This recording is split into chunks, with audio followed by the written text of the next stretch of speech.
Obrigado, pastor Rodrigo. Obrigado, queridos irmãos. É uma alegria grande poder estar com os irmãos nesta live, nesta noite, esse domingo gostoso que Deus nos permite, e ainda mais para pensar sobre um tema tão especial como este, que é a obra missionária. E eu quero fazer essa reflexão com você a partir da igreja primitiva, porque lá no livro de Atos dos Apóstolos, no capítulo 1, versículo 8, texto que é um texto de ouro, né, para a obra de missões. Quando a gente fala de missões, a gente sempre fala em Atos 1, 8. Recebereis poder ao descer sobre vós o Espírito Santo, e sereis minhas testemunhas, tanto em Jerusalém, como em toda a Judéia e Samaria, e até os confins da terra. O Senhor Jesus dá esta palavra aos seus discípulos minutos antes de ascender aos céus. Logo no verso 9 está registrado por Lucas, o escritor de Atos, logo depois do verso 8, você pode olhar na sua Bíblia, que Jesus ele é levado aos céus, os anjos vão...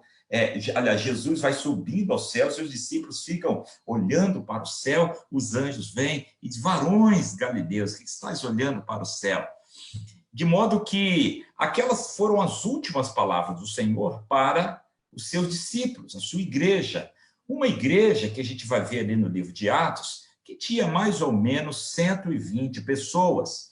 Estavam ali os 11 apóstolos, os 11 discípulos, porque Judas já traíra Jesus, né? Judas já tinha abandonado o corpo discipular, o grupo apostólico. Então estavam os 11, mais Maria, mãe de Jesus, mais os irmãos de Jesus, que finalmente haviam crido, que não criam antes, mas finalmente os irmãos carnais de Jesus também creram, e um grupo que formava ali cerca de 120 pessoas, como o próprio livro de Atos nos informa. E é interessante que tudo quanto Jesus realizou, é isso que eu quero chamar a sua atenção aqui, porque a obra de Jesus custou muito caro, foi muito caro, foi algo assim tremendo. O próprio Deus deixar a sua glória, deixar o céu, deixar a majestade celestial e vir a este mundo em forma humana, um Deus que se faz homem, um Deus que encarna, um Deus que se faz um de nós para demonstrar amor, pagar o preço no nosso lugar e dessa maneira nos salvar. Isso é fantástico, isso custou muito alto, o preço da nossa salvação foi altíssimo. Às vezes a gente diz assim: a salvação é de graça. Não, é de graça para nós, mas para Jesus custou um preço tremendo, altíssimo, altíssimo, a morte de cruz. E aí eu quero chamar a sua atenção aqui para uma coisa.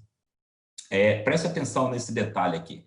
Quando Jesus nasceu, viveu aqui, pregou, ensinou, formou seus discípulos e tal, morreu na cruz, foi sepultado, no terceiro dia ressuscitou, cumpriu a sua obra, lá na cruz ele disse: está consumado. Quando ele ressuscita, é a vitória final, como diz Paulo em 1 Coríntios capítulo 15, e aí ele pega tudo isso, todo esse trabalho, toda essa obra que custou tanto, que foi tão difícil, que foi tão preciosa, foi tão extraordinária, ele pega tudo isso e entrega na mão de uma igreja que está nascendo ali, 120 pessoas, né? Um grupinho assim, desculpa dizer assim, meus irmãos, me perdoe, mas um grupinho assim fraco, não é? Humanamente falando, pastor Rodrigo, não tinha ali nenhum figurão, não tinha ali um mega empresário, não tinha ali um cara que mandava no Senado romano, não tinha ali um grande general, não tinha, irmãos.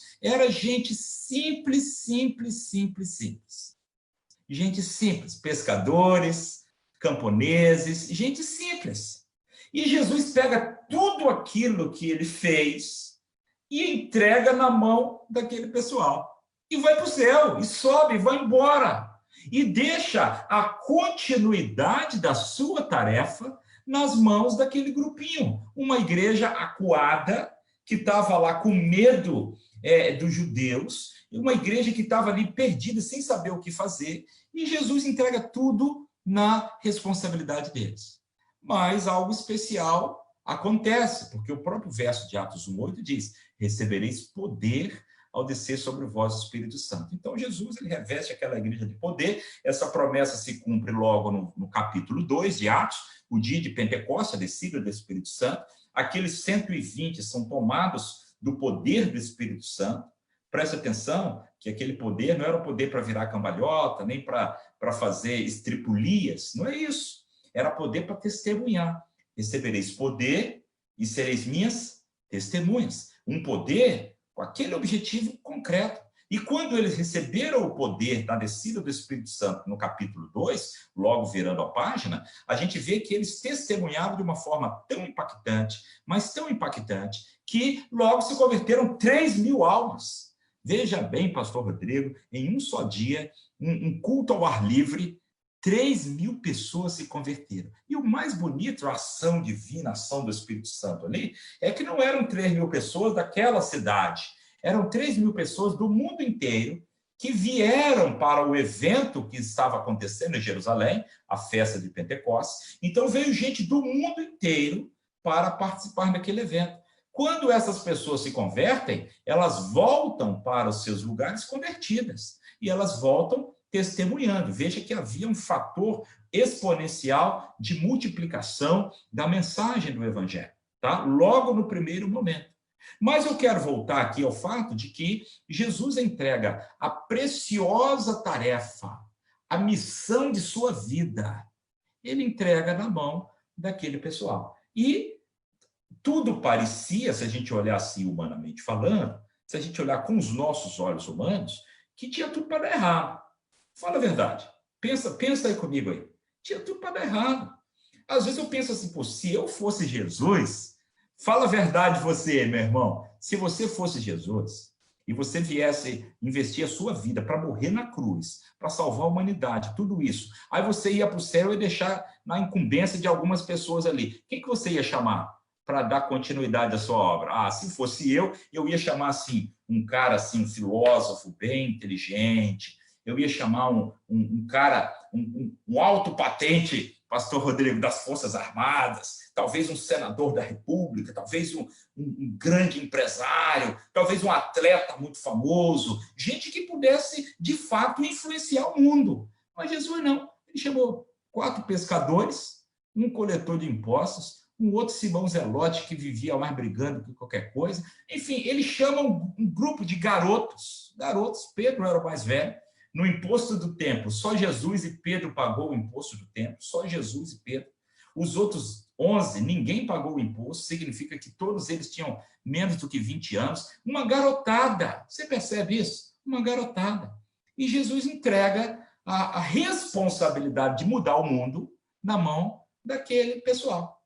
Ora, tinha tudo para dar errado, só que deu certo. O bonito é que deu certo. Aquela igreja, ela impactou o mundo inteiro. Eles impactaram o mundo inteiro. E se eu penso hoje nos recursos que aquela igreja tinha, puxa vida, eles não tinham recurso nenhum, não tinham nada. Eles não tinham nada. Que recursos eles tinham? Eles não tinham carro, eles não tinham avião, eles não tinham ônibus. Para eles viajarem, a maneira de viajar naquela época era um negócio difícil. Ou você ia a pé, tudo bem que tinha as estradas romanas, que era uma grande coisa, que Deus preparou, mas era viajar a pé mesmo. Você sabe o que é viajar a pé? Ah, mas a Palestina não era tão grande assim, 300 quilômetros. Tá bom, 300 quilômetros a pé, olha bem.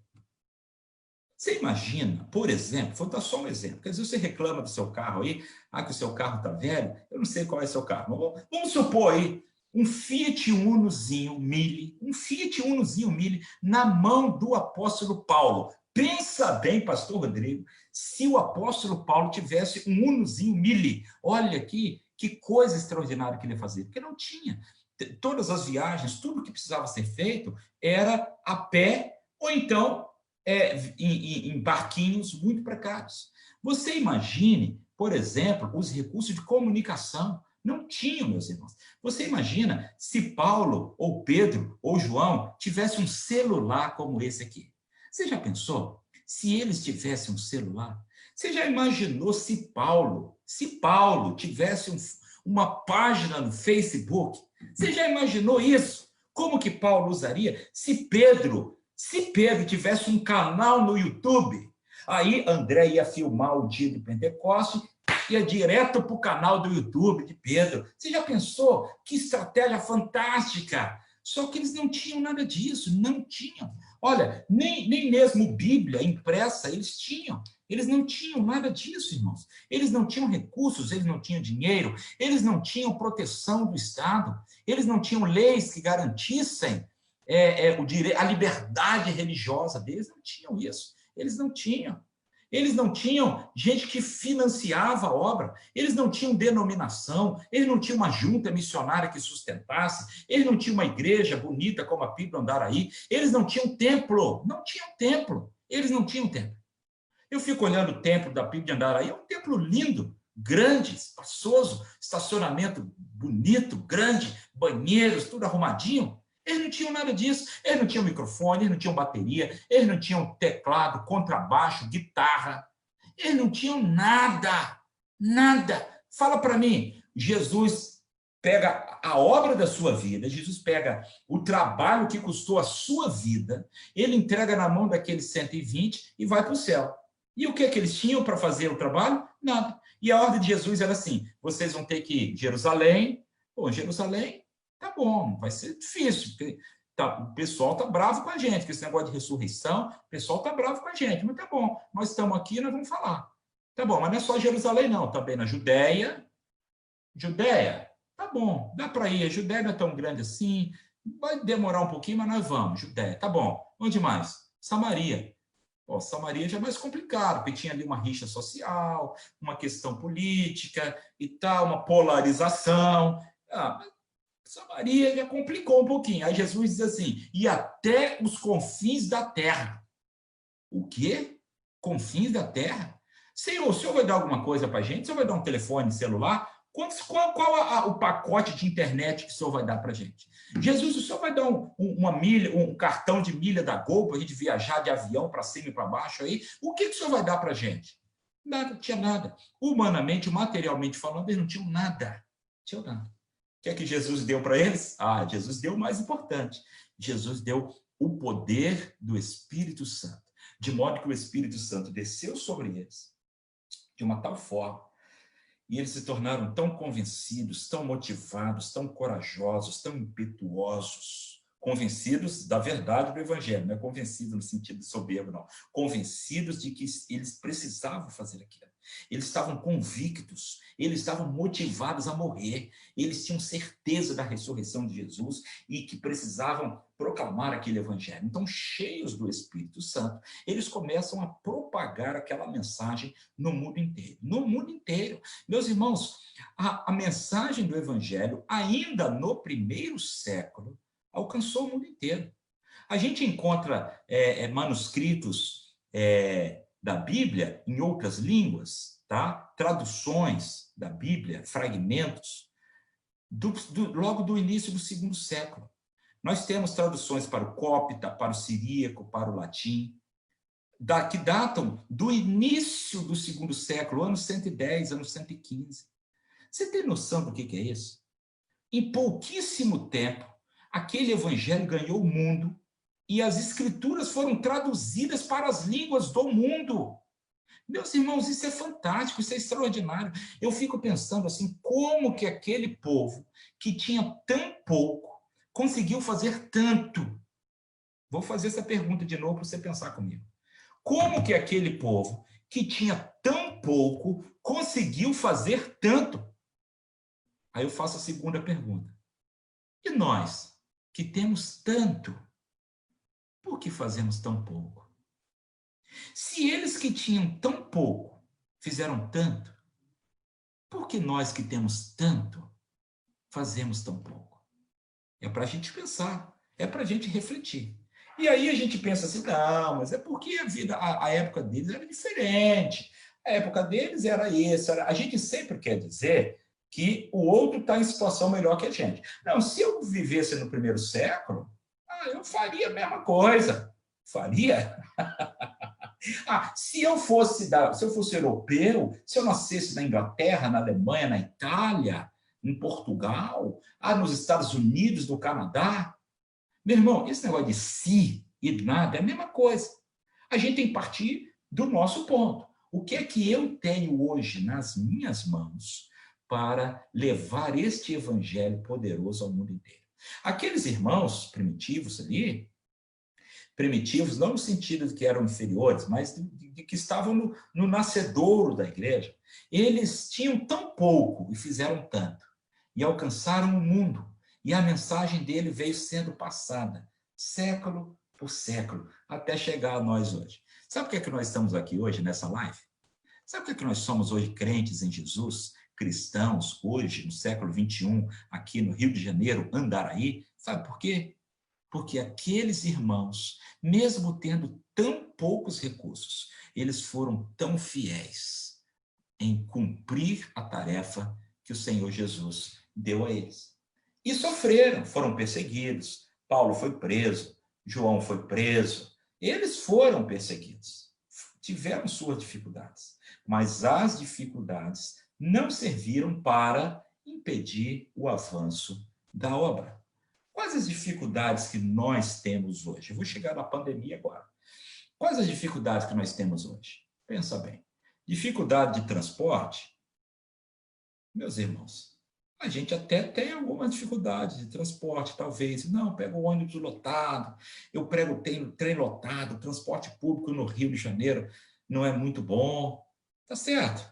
Mas compara se Pedro, Tiago, João, se aquele pessoal lá, Paulo, Barnabé, se eles tivessem metrô, mesmo metrô lotado, você imagina, ia ser o céu na terra para eles. Eu falei, não, mas é porque o meu celular não funciona bem, o meu pacote aqui, eu não consigo ter um pacote bom, esse celularzinho meu aqui vive dando problema, vive travando, meu pacote acaba toda hora, a minha operadora me deixa na mão. Meu irmão, olha só, por mais precário que seja seu celular, imagine esse celular seu na mão de Paulo, na mão de Barnabé, na mão de Pedro. Com as ferramentas, com os recursos que nós temos hoje, o quanto eles poderiam fazer. O que eles tinham, então, que nós não temos? Já falei sobre a plenitude do Espírito. O mesmo Espírito que habitou neles, habita em nós. Mesmo Espírito. Nós que somos crentes em Jesus, fomos selados com esse Espírito Santo da promessa. A questão é que, às vezes, nós não vivemos uma plenitude do Espírito, como eles viviam. A questão é que, às vezes, as nossas prioridades são diferentes das prioridades deles. A questão é que a urgência da minha vida está focada em coisas materiais. Muitas vezes a gente pensa na faculdade, olha, eu tenho que fazer minha faculdade, eu tenho que fazer o meu mestrado, eu tenho que fazer meu doutorado. Pastor Samuel, o senhor é contra fazer faculdade, mestrado, doutorado? Claro que eu não sou contra, meus irmãos. Claro que não. E jamais eu vou ser contra. Mas a razão da minha vida, da sua vida, não é faculdade, nem mestrado, nem doutorado. Isso são coisas boas que Deus nos dá, mas não são a razão da nossa vida. Às vezes, a razão da nossa vida é a casa própria. Pastor, o senhor é contra a casa própria? Eu não sou contra, não, irmãos. Eu não sou contra, não. Quem sabe um dia eu vou desfrutar dessa bênção. Agora, não pode ser a razão da minha vida a minha casa própria. O meu emprego, o meu carro. Tem gente que a razão da vida é o carro. Tem gente que a razão da vida é o Flamengo, o Vasco, Botafogo, Fluminense. Eu não sou contra nada disso, meus irmãos. Eu não sou contra nada disso.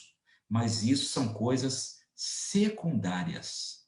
Para aqueles discípulos lá do primeiro século, o principal, o mais urgente era falar de Jesus, era levar a mensagem de Jesus. E eles fizeram isso com uma intencionalidade, com uma força, com uma ousadia, com uma certeza, com uma diretividade, e eles foram fantásticos, alcançaram o mundo inteiro, ganharam o mundo inteiro para Jesus, as gerações até chegar a nós. Aí tá bom, a gente chega para a gente hoje na quarentena.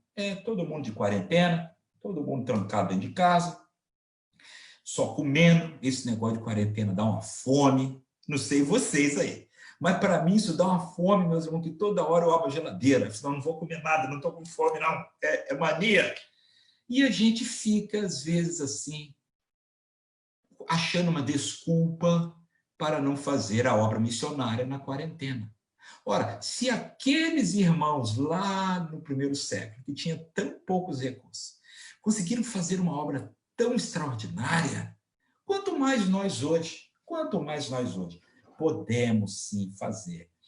Podemos fazer um movimento, podemos fazer uma campanha. Estamos, por exemplo, esse fim de semana, não sei se a igreja do Andaraí está participando, uma conferência com o pastor Sami Tip, Jesus transforma a minha família, uma conferência evangelística linda, e nós estamos divulgando tudo isso pela internet. Pela internet. Você tem o WhatsApp, que você pode mandar uma mensagem de WhatsApp para alguém, para um parente seu, para um amigo, para um vizinho, para um querido que você pode compartilhar de Jesus pelo WhatsApp. Porque, às vezes, você tem vergonha de falar pessoalmente. Eu entendo que tem pessoas que são mais vergonhosas, mais tímidas. Mas você grava um áudio, ou você escreve uma mensagem, ou então você telefona para essa pessoa. A gente tem, assim, alguns exemplos, pastor Rodrigo, de missionários nossos. Por exemplo, vou dar aqui alguns exemplos. Uma missionária nossa, ela mora num prédio. E aí, ela foi para o interfone do prédio evangelizar. Porque ela não podia ter contato com o povo. Ela já está na terceira idade, já tem mais de 60 anos. Naquele prédio ali mora um monte de idosos. Ela não pode ter contato, aquela coisa toda. O que ela fez? Foi para o interfone, um por um. Discava lá, 101. Aí interfonava. Olha, eu estou aqui, tudo bem, sou seu vizinho, você está precisando de alguma coisa? Estou aqui, o que você precisar, pode me ligar, meu nome é fulana, Regina é o nome dela. Meu nome é Regina, eu estou aqui, meu marido está aqui, o que você precisar, você pode comunicar comigo, tá bom? Olha, quando eu for no mercado, se você precisar de alguma coisa, fala comigo e tal. Abriu a porta. Aí depois falou assim, olha, inclusive, eu tenho feito um estudo sobre Jesus, se você tiver interesse, conhecer mais Jesus, a esperança de Jesus, pelo interfone. Eu nunca tinha visto isso. Evangelizar no interfone, segurando no botão do interfone. Você imagina a cena, segurando no botão do interfone, evangelizando. E aí, algumas pessoas disseram assim, não, eu quero sim.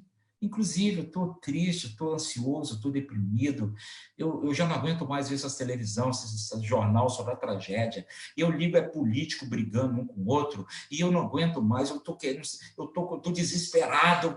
Eu falei, opa, peraí. E aí ela começou a fazer estudo bíblico pelo interfone. Estudo bíblico do Evangelho de João pelo interfone. Essa semana ela me falou assim, pastor, já teve 3 ou 4 decisões. Olha aqui, meus irmãos, pandemia. Você não pode sair de casa, mas você pode usar, às vezes, o interfone do seu prédio, quem mora no prédio. Um outro grupo de missionários, lá no sertão da Bahia, sertãozão, zona rural. Aí ele sai nas casas, não pode chegar, porque tem toda aquela lei. Nem tem tanto coronavírus lá, mas aí ele vai na casa da pessoa, depois a pessoa pega um coronavírus, vai botar a culpa nele, vai ser um caos. Então a orientação é, vamos cumprir tudo que as autoridades estão orientando. Mas ele sai na rua, de longe, assim, uns 100 metros da casa, da roça, zona rural, estrada de chão, aí chega e grita assim, Dona Maria! São João! Aí a pessoa chega na janela. Aí quando a pessoa chega na janela, sou fulana, coisa da roça, né? Coisa da zona rural. Seu fulano, tudo bem? Aí ele de casa diz assim, olha, eu vim aqui ler um versículo para o senhor. Aí ele lê um versículo para o camarada e ora com ele ali de longe.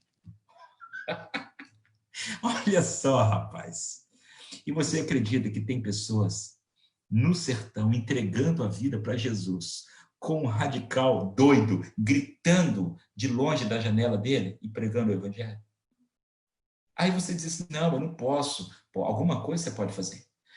As meninas radicais, elas escrevem cartinhas, começaram a escrever cartinha.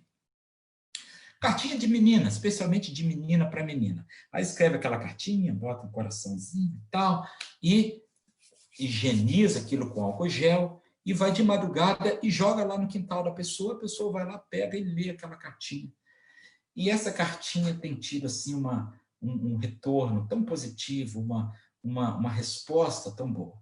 O povo da Cristolândia não pode parar, porque morador de rua tem que tomar banho, tem que comer, e aí não pode fechar a porta. Aí a gente toma todos os cuidados, não está fazendo aquele culto da Cristolândia, não sei se todos já foram ao culto da Cristolândia, não estão fazendo os cultos, mas a gente sai, a gente máscara, luva, touca, óculos, todo aquele aparato parecendo um astronauta, e vai distribuir a quentinha e dá uma palavra, ora de longe pela pessoa. Você quer que eu ore por você? Quero, sim. E aí a gente ora e dá aquela palavra de esperança. Nós não podemos parar. Pastor Rodrigo, há muitas maneiras da gente fazer. Basta a gente querer. Se a gente coloca isso como prioridade na nossa vida, se a gente coloca isso como urgência, a gente vai achar maneiras de compartilhar Jesus com os nossos vizinhos. Porque às vezes a gente pensa em missões, eu penso logo no Japão, na China. Tá certo, tem que chegar no Japão e na China, mas tem que chegar, às vezes, dentro de casa. Às vezes é o meu filho, é o meu marido, a minha mulher, é o meu pai, a minha mãe, que às vezes não é crente ainda, eu preciso levar.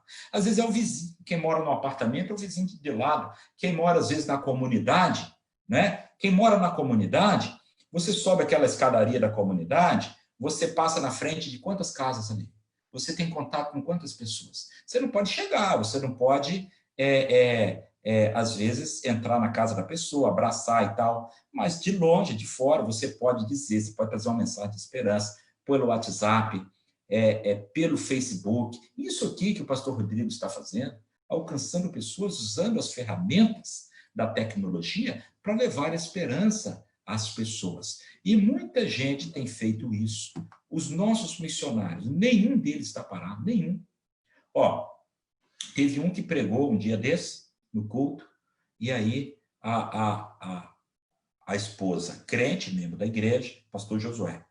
Pastor Josué pregou, a esposa, crente, membro da igreja, o marido não é crente, amigo do pastor, amigo da igreja, mas estava lá, mas nunca tinha se convertido. E ele pregou e fez o apelo. E ele disse assim para mim, assim, pastor Samuel, eu fiz o apelo assim, meio sem fé, porque eu nunca fiz um apelo na frente do celular, fazer um apelo para o celular se converter, mas eu fiz o apelo assim mesmo.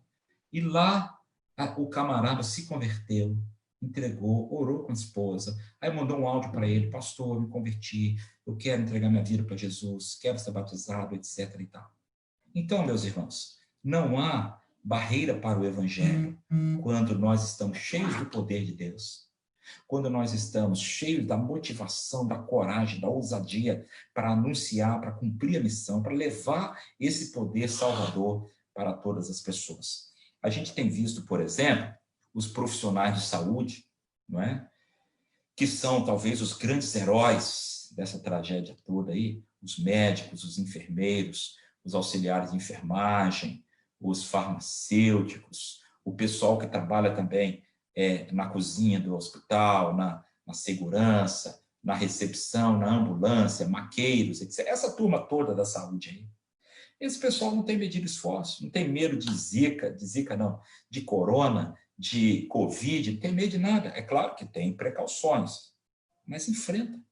Por que é que nós também não temos a mesma paixão aguerrida, mesma coragem, mesma ousadia? E eu não estou falando isso aqui que é para desrespeitar a autoridade, aglomerar as pessoas, abrir as portas do templo. Não, não é isso não. Porque lá no primeiro século não tinha templo, não tinha microfone, não tinha nada, e faziam. Então, por que é que nós também não podemos fazer usando tantas ferramentas que nós temos? Você quer ver uma coisa? A gente fala muito de Zap, de Facebook, de YouTube, né? Fala muito isso. Eu mesmo falei aqui várias vezes. Mas tem aquele idoso que não sabe mexer nem no Zap, nem no YouTube, nem no nada. Sabe nada. Sabe nada. Ele só sabe telefonar. Porque ele tem aquele celular aí, aquele tijolão, que só sabe ligar. Aí você liga para ele. Ô, seu fulano, ô, dona fulana, a senhora está bem? Eu fiz uma ligação um dia desse, pastor Rodrigo, para uma irmã muito querida, irmã Isabel, uma muito querida, talvez alguns conheçam a irmã Isabel. E eu liguei para ela, estava com saudade dela, lembrando dela, liguei para ela. E ela sozinha dentro de casa. Eu disse, ô, irmã Isabel, e ela ficou tão feliz com a minha ligação, tão feliz. Disse, escuta, o que a senhora está precisando aí? Que eu vou no mercado agora, vou comprar e vou levar aí na sua casa. Ela disse, não, pastor, não estou precisando de nada, que aqui os meninos trazem para mim. O que eu estava precisando mesmo era de uma ligação como essa para me alegrar. E aí nós conversamos, eu orei com ela. Então, uma ligação, especialmente para os idosos, para a moçada mais nova aí, você manda zap, manda Instagram, manda direct, essas coisas que eu não sei nem o que é. Telegram, eu essa semana entrei no Telegram, não sei nem direito o que é ainda. Com a moçada nova a gente usa isso, mas às vezes com aquele idoso, você vai no interfone, igual a Regina foi, vai no telefone fixo, você nem sabe o que é isso mais. Ou às vezes você grita da janela, igual o sertanejo faz lá. O importante é a gente não ficar acuado, não deixar o pânico tomar conta da gente. Veja bem, uma coisa é prevenção, outra coisa é pânico. Pânico não. Prevenção, beleza. Prevenção. Pânico não. E a gente levar alegria, a gente levar esperança, a gente levar o evangelho do Senhor Jesus para aqueles que ainda não têm. Às vezes dentro da nossa própria casa, tá? Porque às vezes você trabalha 8, 10 horas por dia, mas você vai 1 hora para o serviço, 1 hora para voltar, você fica 12 horas fora de casa. Aí quando chega em casa já está no bagaço, né? E você não tem tempo de conversar com seus filhos, você não tem tempo de conversar com sua mulher, com seu marido, você não tem tempo de conversar com seus netos. E agora está todo mundo dentro de casa. Aproveite esse tempo também para falar de Jesus para os seus filhos. Quem tem filho pequeno aí, falar de Jesus para os seus filhos, falar de Jesus para os seus familiares. Presencialmente, aqueles que estão dentro de casa, no processo discipulado, mas também usando a rede social, o telefone, uma cartinha, enfim. Encontre uma maneira de priorizar a tarefa da evangelização num tempo como este. Se aqueles irmãos lá do primeiro século tivessem os recursos que nós temos hoje, meus irmãos, eles iam fazer um negócio fantástico, extraordinário. Eles iam fazer um negócio extraordinário. Então, vamos aproveitar o tempo. As pessoas estão sedentas, preste atenção nisso aqui. As pessoas estão... Porque no dia correria do dia a dia, o cara está preocupado que o Flamengo vai jogar, o cara está preocupado que não sei o que lá.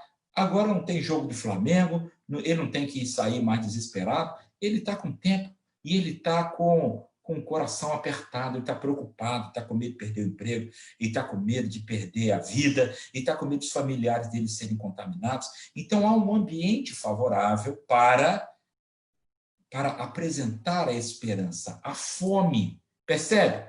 A melhor hora de você oferecer comida é quando o indivíduo está com fome, no sentido espiritual também.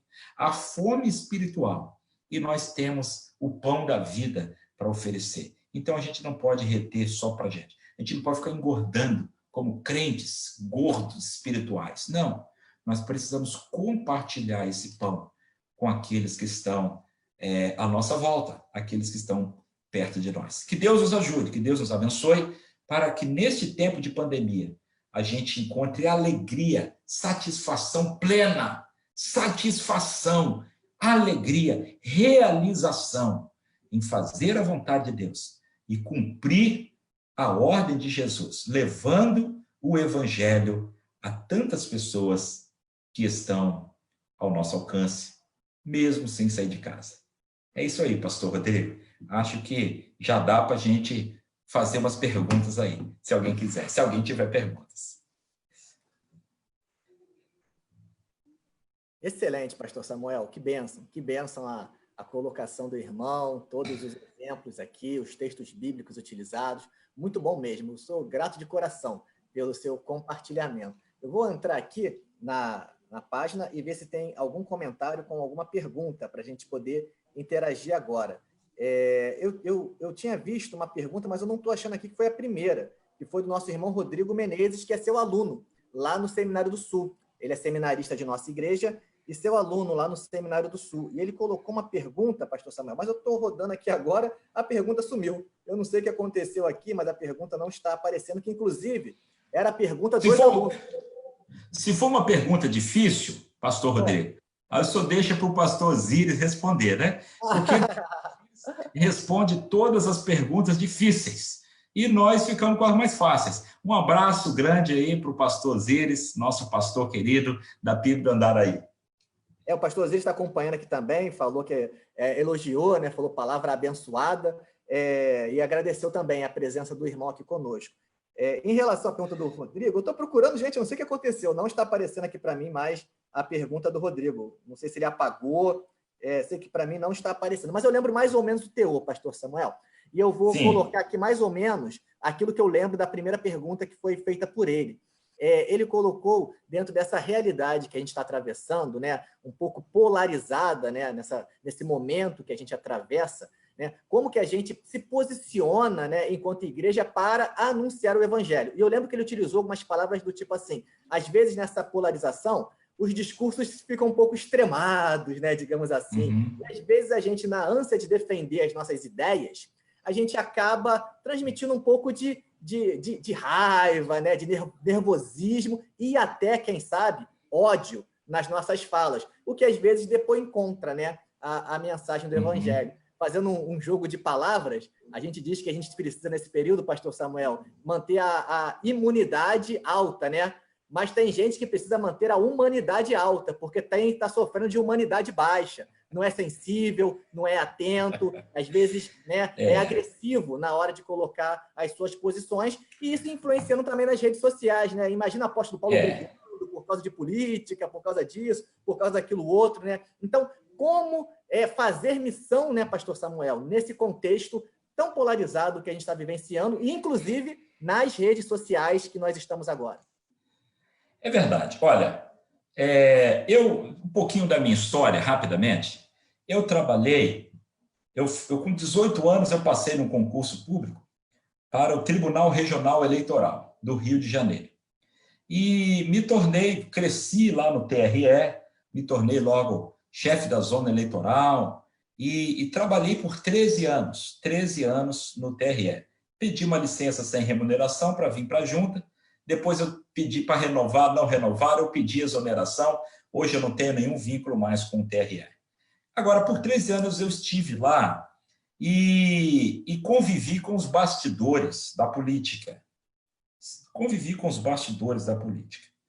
E eu me decepcionei muito. Eu nunca me envolvi com política, pelo fato de ser do TRE. Você precisa ter uma isenção total em questão política ou partidária.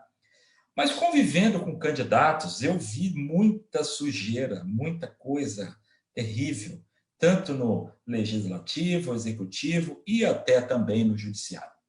Isso me fez entender que a esperança para o Brasil e para o mundo não está na política. Veja bem, por mais que tenhamos a ordem bíblica de orar pelas autoridades, por mais que tenhamos a ordem bíblica de exercer a nossa cidadania com responsabilidade, por mais que tenhamos que defender valores, eu não defendo candidato A, B ou C, político A, B ou C, eu defendo valores. Por exemplo, eu sou contra o aborto. Qualquer candidato ou qualquer político que for favorável ao aborto, eu vou ser contra naquele ponto. Nesse ponto, eu sou contra. Eu não tenho político de estimação, nem contra, nem a favor. Eu posso amar o sujeito, mas se ele defender o aborto, eu estou contra ele nesse ponto. Eu sou a favor da vida, sou pró-vida. Então, se tem alguém aí que seja genocida, que seja sei o que lá, vamos ser contra, nós somos a favor da vida. E assim sucessivamente, a liberdade religiosa e etc. Agora, eu me desencantei, se é que algum dia estive encantado, que a solução do Brasil está na política. Não estou com isso dizendo que você deve se omitir, que você deve ser um isentão, né? Um termo que está na moda hoje é isentão, né? Nem de um lado, nem de outro.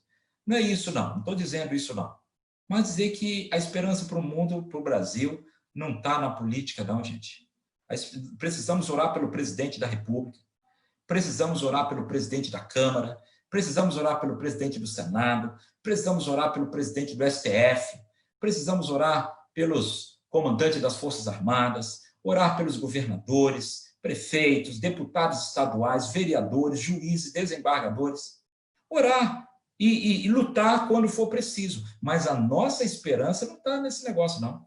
A esperança para o Brasil não está na política, não. A esperança para o Brasil está no Evangelho do Senhor Jesus. E como o Rodrigo bem colocou, o pastor Rodrigo, eu não vejo Paulo militando a favor de Augusto César ou contra Augusto César. Aí Pedro vai lá, faz um discurso inflamado contra Herodes ou a favor de Herodes. Não tem. Eles têm uma outra causa que é muito maior, suprapartidária, supra-ideológica, supranacional, supracultural, e é uma causa tão transformadora que eles não têm tempo para perder com esse negócio. Então, assim, eu acho que cada um tem a sua consciência, mas a gente tem que entender, antes de ser apoiador de fulano de Beltrano, antes de ser a favor do presidente ou antes de ser contra o presidente, eu sou servo do Senhor Jesus, eu tenho um compromisso com a proclamação do evangelho do Senhor Jesus. E eu preciso ser coerente com aquilo que eu prego e aquilo que eu escrevo nas redes sociais. Se eu prego o evangelho da compaixão, do amor, do perdão, da regeneração, e eu sou ácido em criticar o presidente em tudo, isso está sendo incoerente. Mas se eu sou ácido em criticar os oponentes do presidente em tudo, também estou sendo incoerente. Então a gente precisa, não é ser isentão, não. Né? Vamos dizer que eu sou isentão. Tá bom, pode falar o que quiser, mas é você estar focado naquilo que é o nosso negócio. Eu não fui chamado para isso. O pastor Fernando Brandão, ele falou uma frase bonita, até escrevi no Facebook, ele disse assim, nós não fomos chamados para ser comentarista político, nem analista econômico e nem técnico de vigilância de saúde em tempo de pandemia, porque hoje todo mundo quer dar pitaco, né? Se pode fazer isso, se pode fazer. Todo mundo hoje é especialista em pandemia, e a gente não sabe nada de pandemia. Se o pastor Rodrigo pergunta, pastor Samuel, o que você acha da cloroquina? Eu não acho nada. Eu não acho nada, eu nunca tinha ouvido falar nisso até um dia desse. Eu vou dar opinião sobre isso. Agora, hoje em dia, todo mundo quer dar opinião a favor da cloroquina ou contra a cloroquina. Eu não tenho opinião nenhuma sobre cloroquina, não sou médico. Agora, eu sei de uma coisa, que o evangelho do Senhor Jesus é o poder para a salvação de todo aquele que crê. Então, a gente precisa focar naquilo que é o nosso negócio e ter uma postura coerente para a evangelização. Por quê? Você é de direita, mas seu vizinho é de esquerda. E você precisa ganhar seu vizinho para Jesus. Você que está mais para a esquerda, mas seu vizinho é bolsonarista. E você precisa ganhar ele para Jesus. Eu acho que essa coisa de partidário, isso é muito pequeno, comparado com a realidade eterna, com a salvação da alma e com o poder do evangelho transformador do evangelho do Senhor Jesus Cristo. É isso aí, eu acho que o Rodrigo quis me botar numa enrascada, hein? Não é o pastor Rodrigo, não. É o outro Rodrigo. O Rodrigo que fez a pergunta, meu aluno. Eu vou lembrar disso na prova, viu, Rodrigo?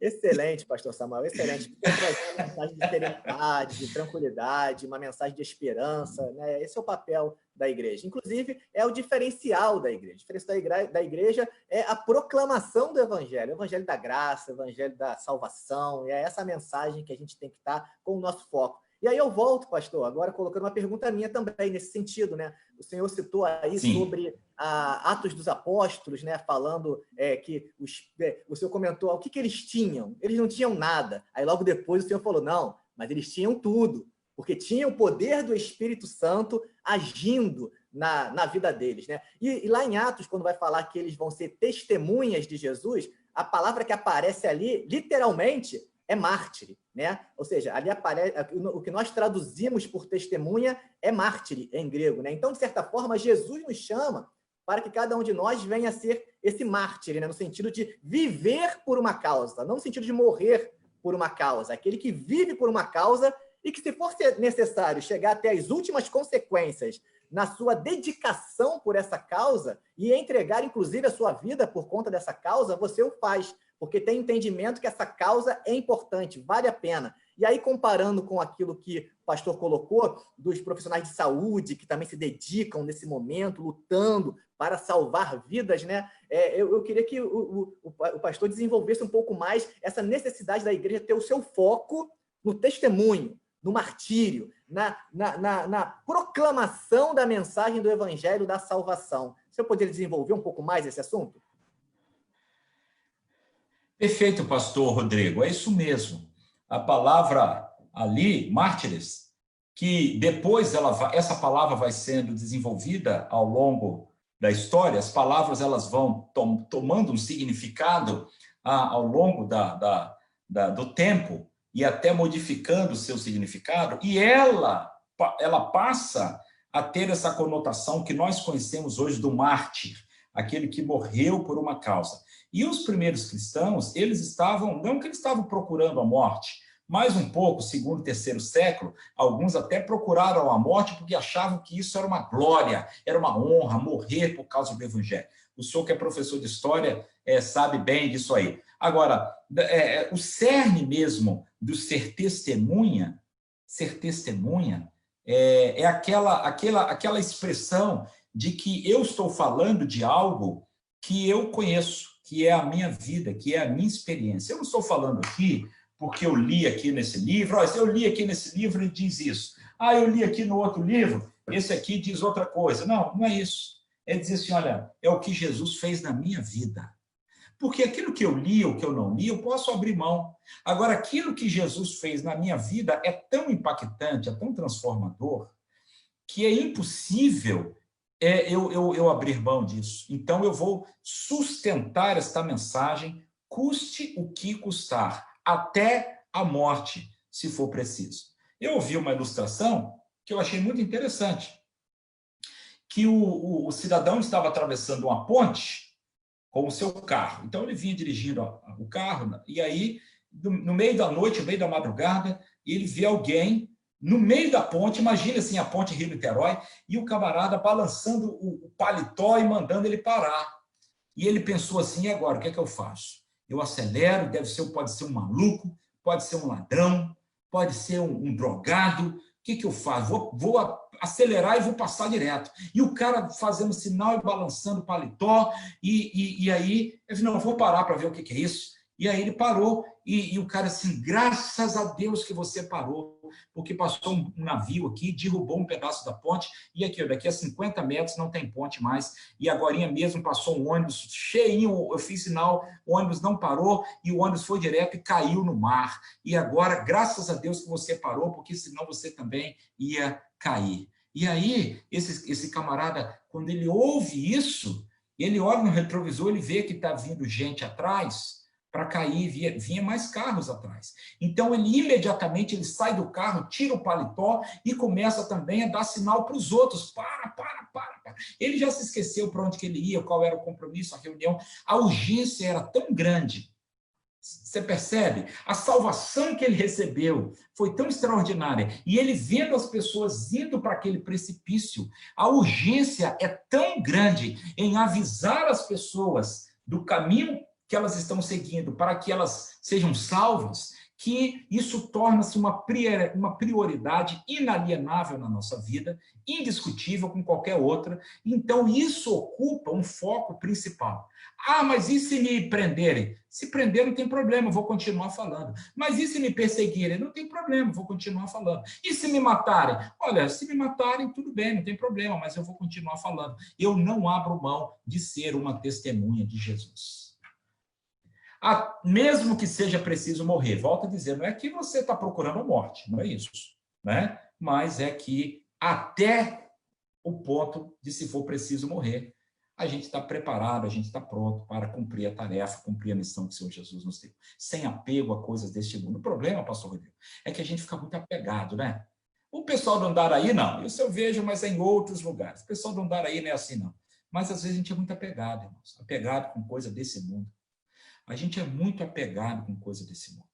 E isso nos atrapalha a enxergar as coisas espirituais. O foco na salvação das pessoas. Gente nossa, gente boa.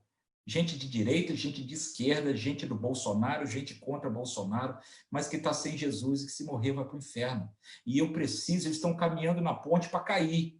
Independente, brigando por causa de Bolsonaro ou não Bolsonaro, ou STF ou não STF, ou Lula ou Dilma, seja lá o que for. E estão caminhando para cair na ponte. E aí eu não posso parar para discutir se é Lula, ou se é Dilma, ou se é Bolsonaro. Eu tenho que dizer assim, olha, a ponte está quebrada.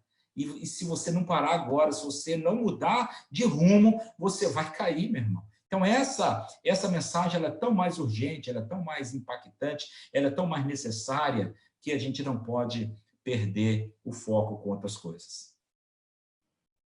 Perfeito, pastor Samuel. O pastor Osíris também tem uma pergunta, né? Como o senhor enxerga a atuação da igreja em termos de campanha, enfim, como o senhor quiser desenvolver. Nesse período de pandemia, o que o senhor sugere? Sugestão, ele está pedindo uma sugestão, né? Então, sugestões em relação a campanhas, enfim, nesse período de pandemia, assim como no pós-pandemia também. Quais são as sugestões que você, aí da Junta de Missões Nacionais, poderia trazer para a igreja, para aqueles que estão nos assistindo, para realizarmos durante esse período e pós esse período? Olha, isso é uma excelente pergunta do pastor Osíris, porque é fato que muitas igrejas perderam receita, porque seus membros ficaram desempregados, gente que tinha pequenas empresas e que precisou fechar, gente que é autônomo e que está parado, gente que era seletista e foi mandada embora. Enfim, há uma crise econômica em nosso país. Mas quando a gente tem essa prioridade de quem está na ponte balançando o casaco para fazer os outros parar, isso se torna uma urgência e uma prioridade também no aspecto financeiro. Nós temos vários exemplos em missões nacionais e igrejas ligadas a missões nacionais que estão realizando atividades pró-missões, mesmo em quarentena. Por exemplo, a igreja que eu estou interinamente pastoreando, uma igreja lá no interior do estado, o nosso alvo para missões mundiais é de R$50 mil. Não é uma igreja pequena, mas uma igreja de roça, zona rural. É um alvo muito desafiador. Decidimos R$50 mil. Fez a abertura, fez o painel e tal. Começou a pandemia, acabou o culto, acabou tudo, não pode fazer cantina, não pode fazer almoço, não pode fazer nada. E a gente falou assim, o que nós vamos fazer? E aí Deus abençoou e foi dando estratégia aos líderes de missões da igreja. Fizeram lá um leilão virtual. Um leilão pelo Facebook. Olha aí, são as redes sociais. Um almoço delivery. Aqui na nossa igreja do Maracanã, a mesma coisa. O Ministério de Missões fez um fricassê de frango, uma coisa maravilhosa, e entrega, e cobra uma taxinha para entrega, e a taxinha da entrega é mais um pouquinho também para missões, e o pessoal vai se movimentando. Festival de pizza, delivery. E dessa forma, Deus vai dando graça, Deus vai multiplicando, Deus faz com que o azeite da viúva e a farinha vá se multiplicando e não vai faltar para o sustento da sua obra. É claro que, ao mesmo tempo, a gente precisa socorrer aqueles irmãos que eventualmente perderam seus empregos, que eventualmente são autônomos e não conseguem trabalhar, motorista de Uber que às vezes não consegue nem pagar o aluguel do seu carro, enfim. E a igreja também precisa estar atenta a socorrer os irmãos necessitados neste momento. Mas a obra missionária precisa avançar. E Deus tem dado graças, Deus tem nos dado graça, porque as ofertas missionárias estão se mantendo. É claro que não houve assim um crescimento, mas graças a Deus, até aqui, o Senhor nos ajudou. E todos podem fazer um pouquinho. A minha esposa, por exemplo, deixa eu dar um exemplo aqui de casa, ela fez umas palhas italianas, né? Fez no Dia das Mães. Aí fez aquela torta palha italiana, um negócio gostoso a beça. Aí vendeu, ela fez, eu falei assim, não, você vou comprar o material todo, o lucro é todo para missões, tudo para missões. Não é só o lucro, não, é tudo para missões. O material a gente banca e vai tudo para missões, o valor total, bruto. E ela vendeu várias tortas, foi um sucesso no Dia das Mães e foi o dinheiro todo para a oferta de missões mundiais. Então, com esforço, com criatividade também, a gente vai se mexendo, né? Se mexe daqui, se mexe dali, e Deus vai tocando no nosso coração, despertando, e maneiras vão surgindo para segurar as cordas dos missionários neste momento de pandemia. Obrigado, pastor Osíris, por essa pergunta tão oportuna e tão especial. Ou seja, a gente percebe, então, a necessidade de termos um foco, né? Um objetivo, né? Realmente uma missão, né? Missão essa que não é nossa. A missão é de Deus. E nós somos privilegiados de sermos instrumentos nas mãos desse Deus por meio do Espírito Santo que habita em nós para realizarmos essa missão, essa obra que não é nossa, é de Deus. E nós somos, então, chamados por Ele para sermos instrumentos de evangelização, instrumentos de anúncio do evangelho da salvação. Pastor Samuel, a gente chegou já às 19 horas, o papo está muito bom, a vontade é de continuar falando sobre missões, que é um tema que mexe comigo, que eu gosto muito de falar, que aquece o meu coração, porém a gente tem o nosso horário aqui para encerrarmos, daremos início agora ao nosso culto. O nosso culto da noite não é online, a gente compartilha o boletim, né, a ordem de culto, tanto na página do Facebook quanto no grupo de WhatsApp, E a mensagem, eu estarei compartilhando a mensagem do culto da noite, onde agora a gente vai iniciar uma série de reflexões sobre o livro de Jó. Terminamos as reflexões sobre 1º e 2º aos Tessalonicenses, e agora vamos falar sobre o livro de Jó, o sofrimento da humanidade. Então, a gente vai pensar nessa questão do sofrimento, das dificuldades, das lutas, a partir da palavra de Deus,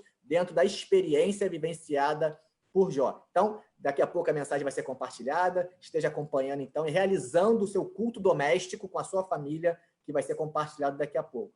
Então, a gente encerra por aqui a nossa conversa, te agradece imensamente a presença do pastor Samuel Mouta conosco nesta noite, trazendo o seu conhecimento, a sua experiência, o seu carinho para com o tema de missões, o seu carinho para com a Primeira Igreja Batista no Andaraí. Muito obrigado, pastor Samuel, pela sua disponibilidade em nos abençoar nessa noite. Eu que agradeço, pastor Rodrigo, um grande abraço para o senhor, um grande abraço para o pastor Osíris, um grande abraço a todos os irmãos, e lembrando que o Senhor dos Exércitos está conosco. O Deus de Jacó é o nosso refúgio, nos diz o Salmo 46. Mesmo em pandemia, Deus não é Deus em tempo de saúde, Ele é Deus em todo o tempo, Ele está no controle em todo o tempo, Ele está cuidando de nossas vidas em todo o tempo. Então vamos descansar e confiar no Senhor, que Ele cuida de nós. Um abraço a todos os irmãos, que Deus a todos abençoe.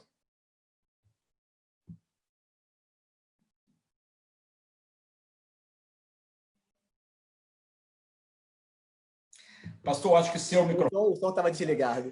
Então, mais uma vez, eu agradeço o pastor Samuel pela sua disponibilidade, pela sua presença, e agora a gente vai ter, então, dar início ao nosso culto doméstico, nosso culto da noite, com o compartilhamento do boletim e com o compartilhamento também da mensagem do culto da noite. Que Deus esteja abençoando a você que está nos assistindo, abençoando a sua casa, a sua família, e que possamos colocar os nossos corações, as nossas mentes, as nossas vidas com o foco correto, que é a missão que é dada pelo Senhor e Salvador Jesus Cristo para cada um de nós, né? Ide e fazei discípulos de todas as nações. Que Deus a todos abençoe e uma boa noite.